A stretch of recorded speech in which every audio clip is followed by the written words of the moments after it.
Das hier ist ein Roadmovie in 3 Teilen. Es handelt von Männern auf Motorrädern in den Bergen. Im letzten Video habt ihr gesehen, wie wir uns mit 4 Museumsmaschinen hochgequält haben zum Motorradmuseum am Timmelsjoch. Unsere Fahrt über das Timmelsjoch glich einem Ritt durch die Waschküche. Zum Glück wurde das Wetter auf der Südseite dann schlagartig besser. Am Ende des letzten Videos hatte ich euch nur eine kurze Vorschau auf die Stilfserjoch-Auffahrt gegeben. Die Aufnahmen unserer perfekten Auffahrt möchte ich in diesem Video ausführlich mit euch teilen. Übrigens, wenn euch dieses Video sehr gut gefällt, schaut unbedingt auf meinem Kanal vorbei, Running Torchlight. Dort habe ich noch viele andere Videos über MZ. Und gebt mir auf jeden Fall einen Daumen nach oben und lasst mir am besten noch ein Abo da.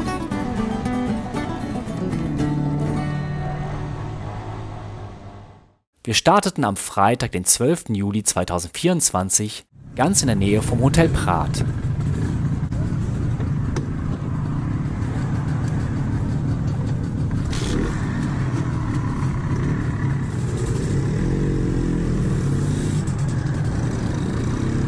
Dieses Video hat trotz einiger Schnitte insgesamt eine beträchtliche Länge.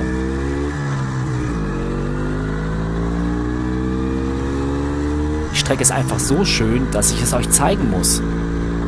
Außerdem ist es mir gelungen, mit meinen 2 Kameras bei der Auffahrt verschiedene fantastische Perspektiven einzufangen. Dadurch wird die Erinnerung für mich so greifbar, dass ich sie mit euch teilen möchte. An dieser Stelle meine besten Grüße an meine MZ-Freunde Sebastian, Thomas und Martin, mit denen ich diese Tour fahren durfte. Ebenso Grüße an Remo vom YouTube-Kanal Zero Pionier, von dem ich meine Insta360-Kamera für diese Tour bekommen habe.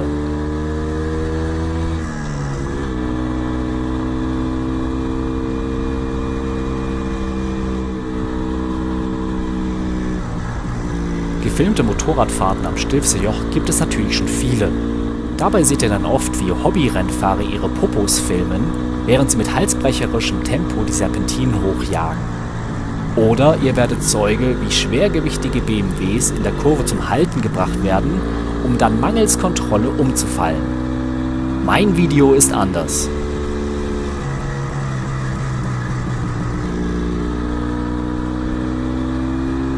Anstelle meines Popos zeige ich euch, wie 4 Oldtimer-Motorräder bei bestem Wetter eine der schönsten Alpenstraßen hochfahren.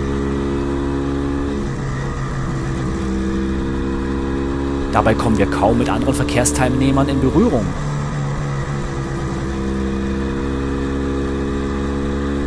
Diese 4 Oldtimer, das sind die 3 MZ ETZ 250 von meinen Freunden Sebastian, Martin und Thomas, sowie meine MZ TS 250-1.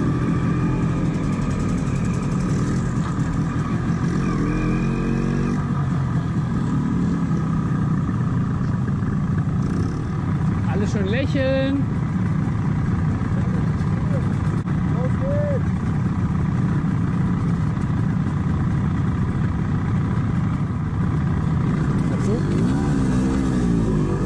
Diese Motorräder sind um die 40 Jahre alt und laufen mit 2-Taktmotoren und gerade mal 20 PS. Die nächste Besonderheit ist also, dass ihr diese 2-Taktmotorräder hier in voller Aktion erleben könnt. Wenn ich gerade nicht labere, könnt ihr einfach den Motorenklang genießen.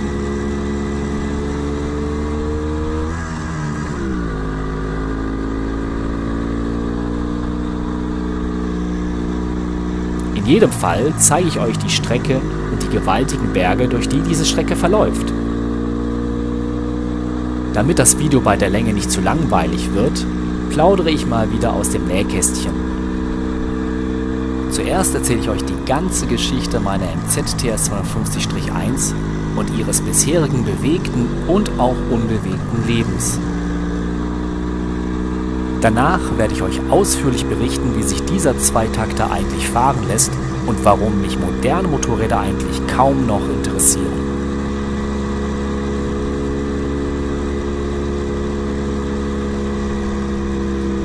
Ich fahre hier also auf meiner MZ TS 250-1 von 1980.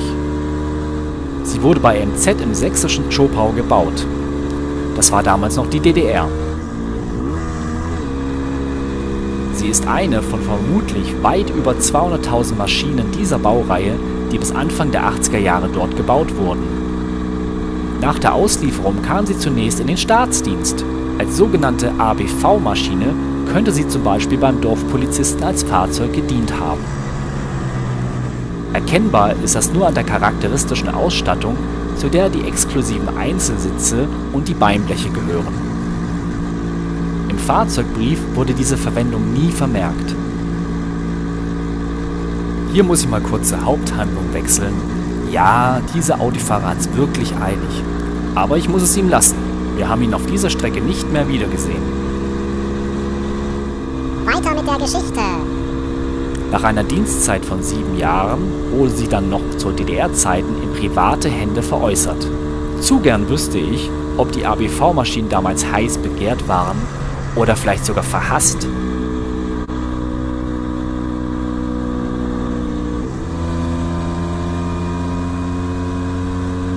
Tiefe Liebe kann es beim Käufer jedoch nicht gewesen sein, denn gerade mal ein Jahr nach dem Kauf hatte die MZ offiziell abgemeldet. Das hier ist jetzt die erste Kurvenkombination auf dieser Strecke und noch viele davon werden folgen.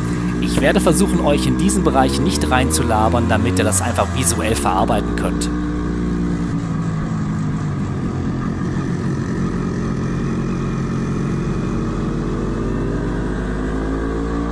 Wie ein Koma-Patient hat diese MZ also den Fall der Berliner Mauer und die deutsche Wiedervereinigung einfach verschlafen.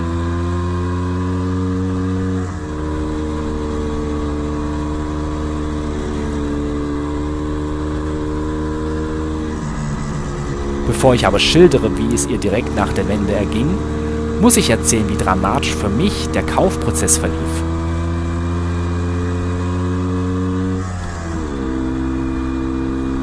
Vor der MZ TS 250-1 hatte ich bereits 2 MZ-Motorräder gehabt.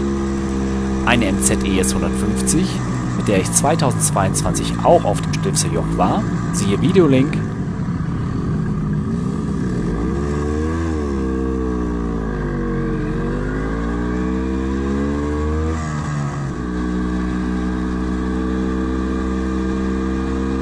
Und eine MZ ES 250-2.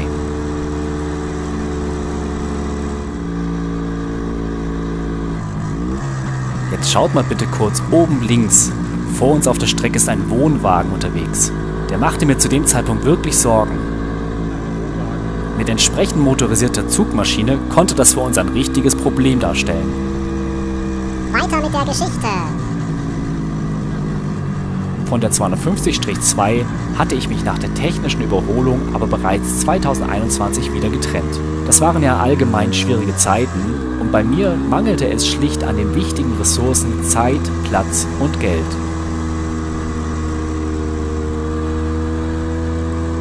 Danach saß das Geld auch nicht mehr so locker und ich beobachtete den MZ-Markt mehr aus Neugierde als aus Kaufwunsch. Eines Morgens, als ich um 6 Uhr im Zug zur Arbeit saß, meldete mein Handy, dass auf Kleinanzeigen ein neues MZ-Angebot in der Nähe erschienen sei. Ich sah die Fotos und dachte, oh Schei, da musst du zuschlagen. Schaut mal da vorne in der Wohnwagen, wir haben riesen Glück, der biegt gerade von der Strecke ab. Weiter mit der Geschichte. Alle meine Entscheidungsfaktoren waren gegeben. Unverbastelter Originalzustand, Originallack, Originalpapiere, in der Nähe und der Preis war erstaunlich gering.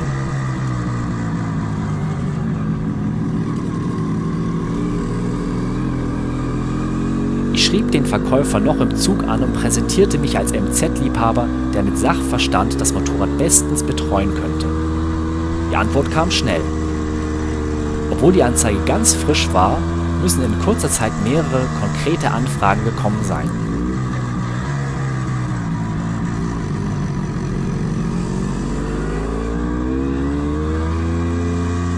Mensch, Thomas, keine gute Stelle zum Überholen. Weiter mit der Geschichte.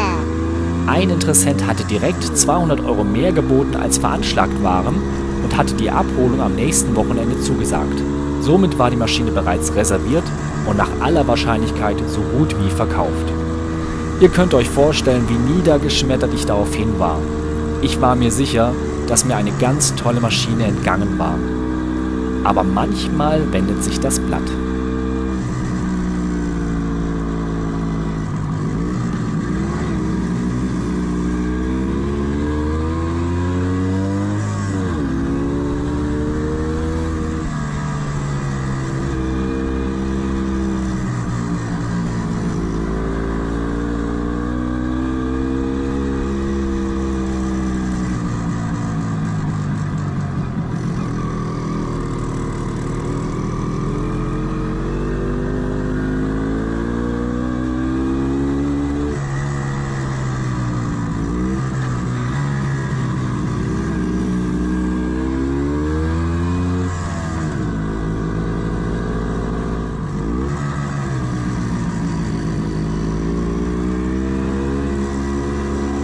Gut eine Woche, nachdem ich die MZ für verloren glaubte, meldete sich der Verkäufer wieder bei mir.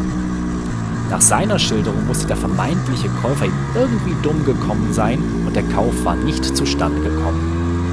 Aufgrund der hohen Nachfrage und sich gegenseitig überbietenden Interessenten war der Preis aber bereits zum zweiten Mal gestiegen.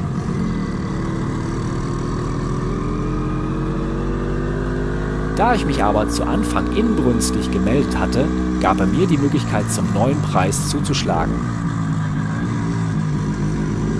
Die Maschine war nun nicht mehr billig, aber in meinen Augen noch allemal den Preis wert. So wurden wir uns einig und ich organisierte die Abholung beim Starnberger See in Bayern.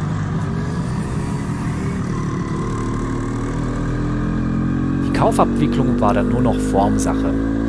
Die Besichtigung der Maschine erfüllte meine Hoffnung über den Zustand der Maschine. Die MZ hatte offensichtlich nicht in einer Scheune gestanden, sondern muss seit 1990 immer trocken und sauber gelagert worden sein. Erklären lässt sich das so.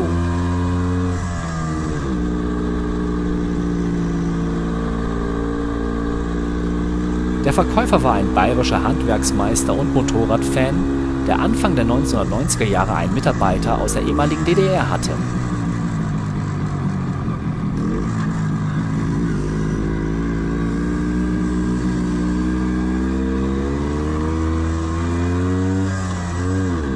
Der Kollege musste ihm die MZ sehr günstig angeboten haben.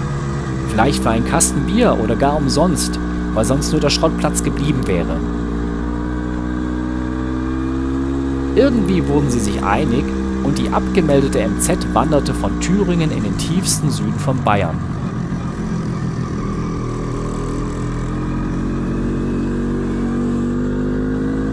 Der neue Besitzer mochte die MZ scheinbar genug, um sie für die nächsten 33 Jahre sicher einzulagern.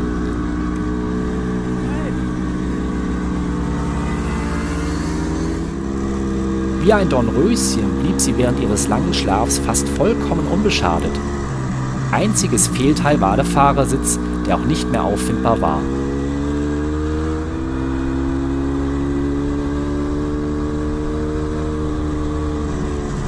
Neben dem Handwerksbetrieb und weiteren eigenen Motorrädern kam der Meister jedoch nie dazu, sich näher mit der MZ zu beschäftigen, bis er 2023 zu dem Schluss kam, das Motorrad endlich loszuwerden und ich auf die Bildfläche trat. Was danach passierte, könnt ihr den neueren Videos auf meinem YouTube-Kanal entnehmen. Yippie! Geil. Super geil.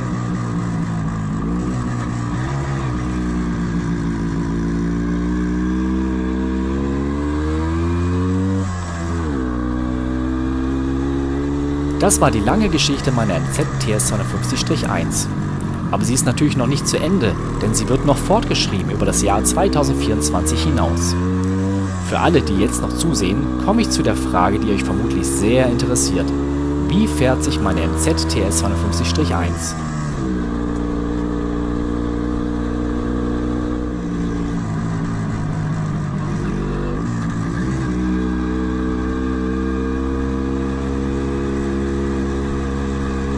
Beim Aufsitzen fallen sofort zwei Dinge auf.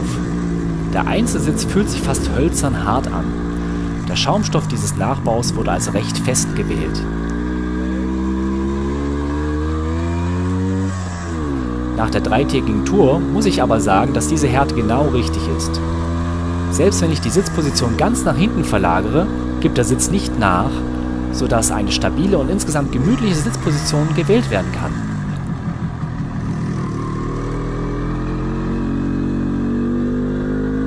Das zweite, was auffällt, sind die hohen Fußrasten. Man könnte meinen, die Füße haben einen halben Meter Abstand zur Straße. Aber das stellt nach der Gewöhnung kein Problem mehr dar.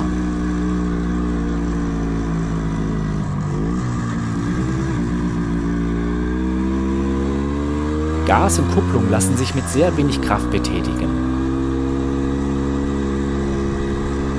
Während beim Gas der Weg so lang ist, dass für Vollgas einmal Nachgreifen nötig wird, ist bei der Kupplung der Schleifpunkt so spät, dass man die Kupplung eigentlich nur halb ziehen bräuchte.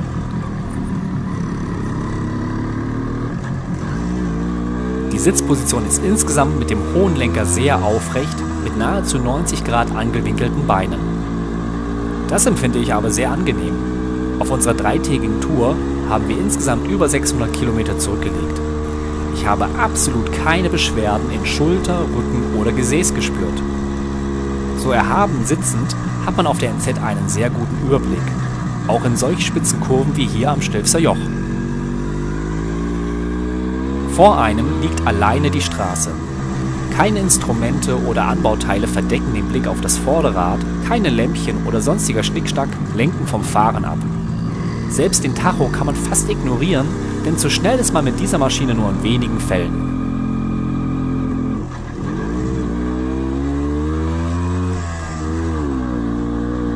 Ich kann sagen, die MZ TS250-1 ist in jeder Situation handlich. Fahrfertig hat sie gerade einmal 150 Kilogramm und sie ist beinahe perfekt ausbalanciert. Das erkenne ich daran, dass sie auf dem Hauptständer beinahe in der Schwebe ist. Das heißt, ich kann sie mit einem Finger entweder am Vorderrad oder am Hinterrad entlasten. In der Garage hebe ich sie zum Rangieren entweder vorne oder hinten hoch und schiebe sie dorthin, wo sie Platz hat.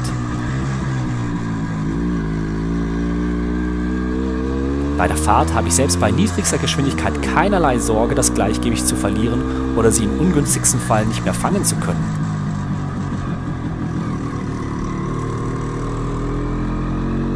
Denke ich dagegen an meine Testfahrten mit Schwiegervaters BMWs, treten mir Schweißperlen auf die Stirn.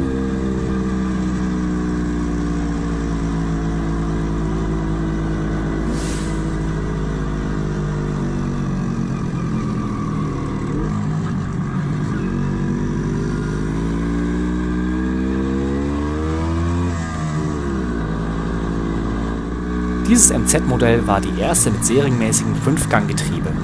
Ich kenne ja auch das alte 4-Gang-Getriebe der ES250-2 und kann sagen, das 5er ist deutlich besser. Mann, oh Mann, da müssen wir doch hoch. Siehst du das? Und der Himmel macht mit. Nicht nur, dass die Schaltstufen durch den Extragang besser abgestimmt sind, auch der Schaltvorgang ist technisch deutlich verbessert worden. Zwar sind die Schaltwege am Fußhebel immer noch sehr lang, aber wenn man den Fuß gewissenhaft hochzieht, landet man sicher und fast geräuschfrei im nächsten Gang.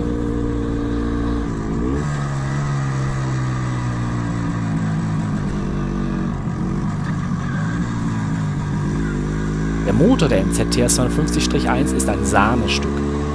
Aus dem Stand stellt er eine Anfahrleistung zur Verfügung, die mir nichts zu wünschen übrig lässt. Die Leistung und der Zug des Motors hält ab ca. 3000 Umdrehungen die Minute über den gesamten nutzbaren Drehzahlbereich an. Gleichmäßig wie bei einer Turbine. Es gibt weder Löcher noch Sprünge, was die Beschleunigung harmonisch und trotzdem zügig macht. Irgendwo knapp unter 6000 Umdrehungen die Minute ist dann Schluss. Wie bei einem Begrenzer stagniert die Leistung und fordert den Fahrer zum Gangwechsel auf. Im 5. Gang habe ich diesen Punkt jedoch noch nie erreicht. Alles okay?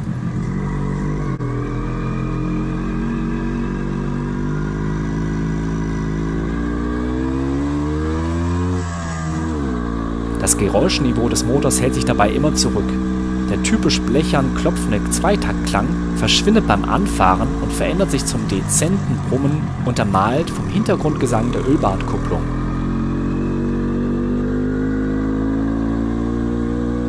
Das ist alles andere als ohrenbetäubendes Gebrüll. Mir ist das sehr sympathisch. Der Motor meiner MZ ist aber nicht nur vergleichsweise leise, sondern auch laufruhig. Wenn ihr mal eine MZ im Leerlauf gesehen habt, ist euch vielleicht aufgefallen, wie stark der Motor vibriert und vielleicht das ganze Motorrad.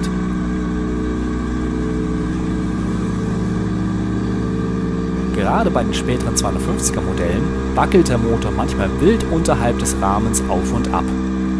Das liegt daran, dass er am Zylinderdeckel ein elastisches Lagerelement hat, das ihm diese Bewegungsfreiheit gibt. Was das aber nützt, merkt man erst beim Losfahren.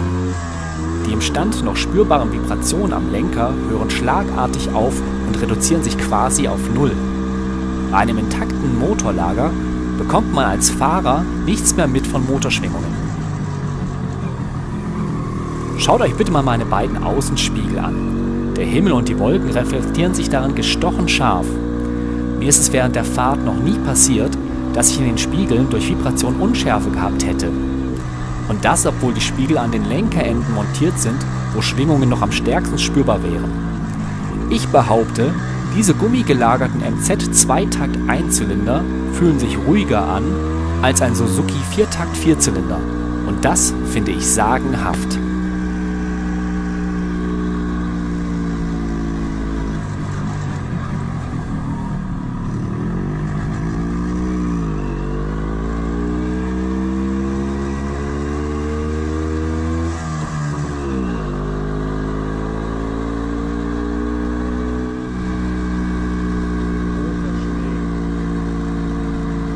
Zusammenfassend gesagt finde ich die neueren 250er Motoren von MZ einfach super. Bis 100 km/h machen die richtig Spaß und glänzen mit Durchzugskraft und Drehfreude. Überhalb von 100 km/h drehen sie dann langsam aus. Auf 120 kommen die meisten und die ganz tollen schaffen noch 10 bis 20 km/h mehr. Dabei unterscheiden sich die Motoren meiner MZ TS 250-1 und einer ETZ 250 doch noch deutlich. Im Vergleich zur TS ist die ETZ nochmal drehfreudiger. Als ich mal auf Thomas ETZ fahren durfte, kam bei mir richtig Rennfreude auf. Dafür ist die TS gefühlt etwas elastischer und zudem sparsamer. Auf der Stilfser Tour haben wir insgesamt 3-mal getankt. Jedes Mal kam ich rechnerisch auf einen Verbrauch meiner MZ von ca. 4,5 Litern pro 100 Kilometer. Ich finde das phänomenal.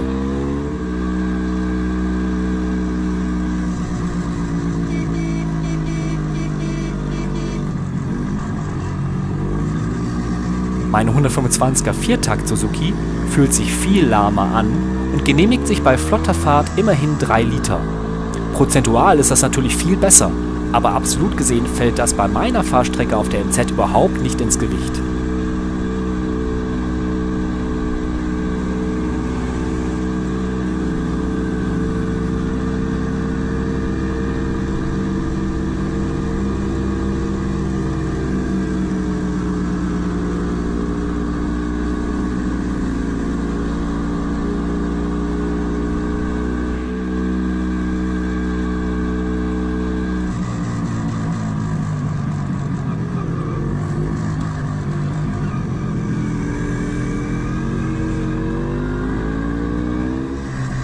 Grüne Hügel.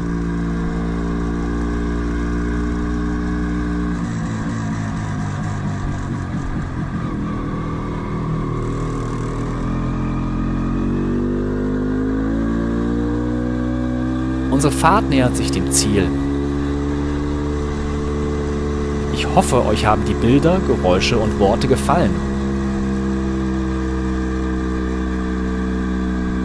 Das ist das Ende meiner Trilogie, jedoch war die Tour noch nicht am Ende. Wenn euch auch ein 4. Teil interessiert, dann schreibt mir einfach einen freundlichen Kommentar. Etwas Videomaterial hätte ich noch übrig. So oder so, mein Hobby geht weiter und ihr könnt dabei sein. Bis bald!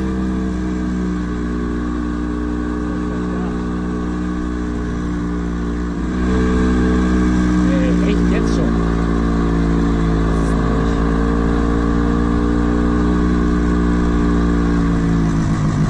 Schnell.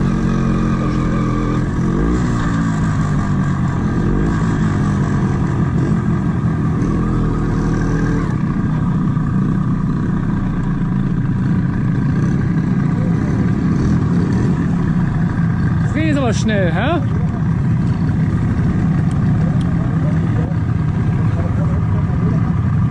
Direkt Bilder machen.